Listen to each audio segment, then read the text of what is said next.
Hey guys, my name's Mallory. Welcome back to my channel. Today I am here with my good friend Morgan. Say hi. Hi, I'm Morgan.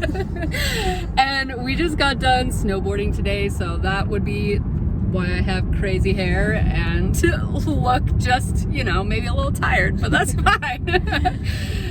Today we're going to be talking to you about language confidence and conversation fluidity. And just so you know, Morgan is a badass. She's taught English, she knows Spanish, and we are just like language buddies. So she's an expert and I'm glad she's here to help me with this video.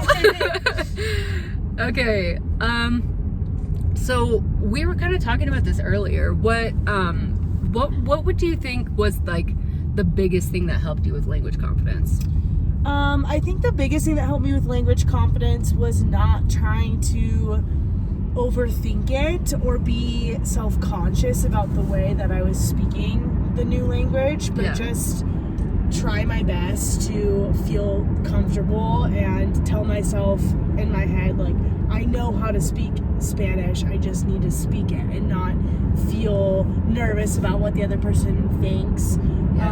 And not getting hung up on certain words, but just trying my best to continue the conversation so it's more fluid, so you're not just having a choppy conversation with someone. Yeah, no, totally.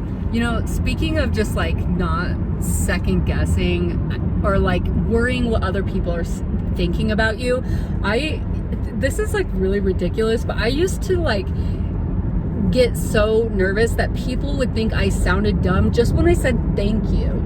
Like, that sounds so dumb, but like when I was speaking French, and this has happened in Spanish too, but when I was speaking French, like I'd be nervous to say merci because I thought like if I say that, they're just gonna be like, oh, this dumb American who speaks English and can only say like thank you and hello and like they're gonna judge me, but they never did. Like, if I ever hesitated and said thank you, that's when it became weird. Yeah. You know what I mean? Yeah, definitely. Like, it was when I just, like, continued to just use the words I know that they're like, yeah, like, that's my language, Yeah. But, like, it wasn't a big deal at all. So, we definitely get in our heads and, like, tell ourselves these stories that are not real at all. Yeah.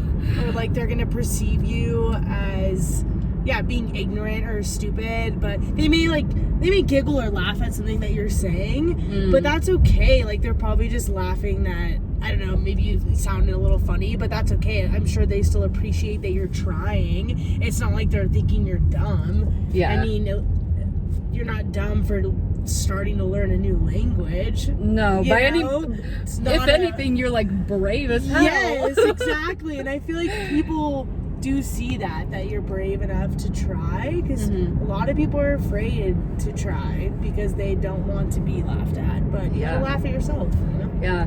And sometimes like I remember I met this guy one time when I was speaking French, and we were like just kind of like laughing at each other together, but like in a really positive way, because we're like, your French it's cute because it's not very good. Yeah. And like his English was the same, and I remember we like had books on us, like one was in English, one was in French, and we both like read to each other a little bit, and we were just like laughing about it. It was such a weird experience, but it definitely was like a good show of like, hey, we both understand where you're coming from, and maybe you might run into situations with speaking to some people who have never tried to learn a second language that are like a little bit more judgy, but honestly, like, fuck them.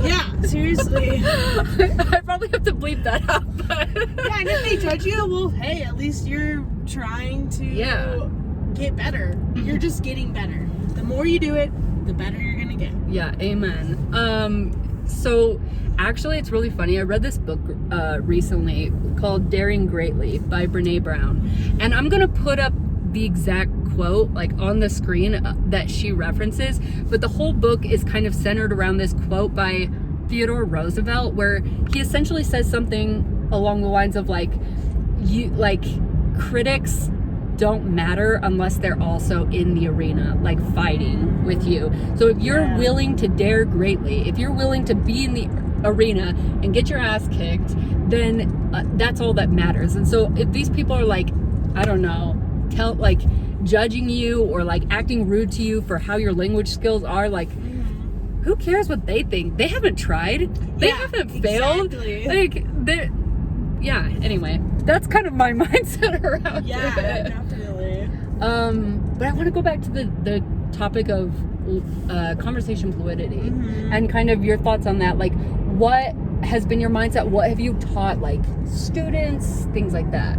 Yeah, I've taught, like, I mean, if you get stuck on a word, just try with, like, you kind of have an intuitive, your mind is intuitive and will come up with the first thing that you think the word may be, and just say it and not worry if it's wrong or not, because the person that you're talking to can adjust and try to infer what you're saying, especially if you continue talking after, because they can kind of fill in the pieces. Yeah. Or, but if you get stuck on a word and you don't, and you're just like, oh, like, what is it? And you spend 30 seconds to a minute worrying about one word when you could be like feeling more confident if you just finish the sentence. Like, just say what the first word that comes into your brain, or even just say the word in your own language, honestly. Like, if you really just don't know what it is, sometimes that works. That's happened to me before when I was in Colombia. Like, I didn't know the word for something and I just said it in English and they still like could figure out what I was saying. Yeah. Because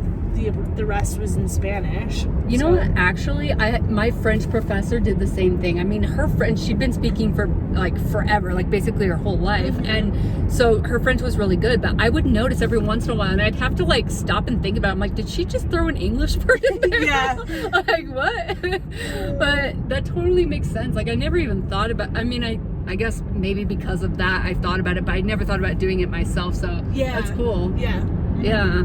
I think for me, a lot of the times when I'm like stumbling, I have to remind myself, number one, like, if the person I'm talking to knows English or maybe like a little bit of English, I can ask them, like, how do you say this word, or something like that. Okay. Yeah, totally okay. And if they don't, like, if I have to lean on Google Translate because I really don't know how to move forward with the sentence, like, I will. Yeah, totally. But it's interesting talking about this from a speaking perspective, because I've definitely thought about this from a listening perspective, whereas like if you're listening to someone and you get caught up on a word that they say and you're like, I don't know what they're talking about, like, and then you miss the whole rest of the conversation, right? Totally. Whereas like if you had just let it go and continued to listen for the next words, you could probably use context clues to like figure out what they were saying. Yeah, So good stuff. Yeah, good stuff. Confidence. Be confident. Be confident, even when you're terrified. Yeah, exactly. Even when you're terrified. So much. And you'll just get better. The more confident you are, the more you'll speak, and the more you speak, the more that you'll get better. Yeah, just guys. And now for a cheesy metaphor. Today, I said we went snowboarding today. Morgan has been snowboarding for a lot longer than me, and definitely way more consistently. I am still learning. Easy slopes, guys.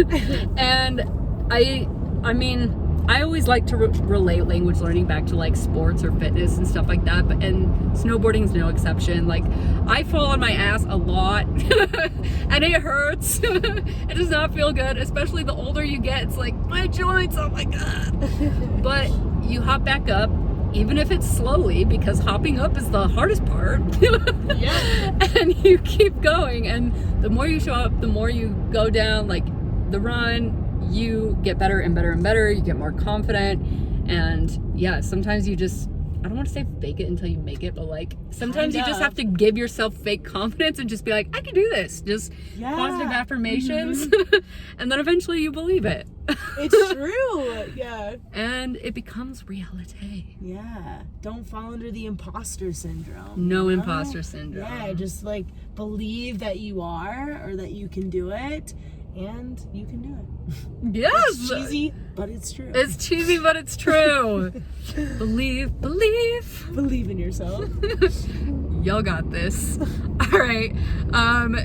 That is it for this video. I hope you liked it. If you want Morgan to be in more videos, which I totally do, let me know down in the comments below and we can make something else for you. Until next time, happy language learning, y'all. Bye.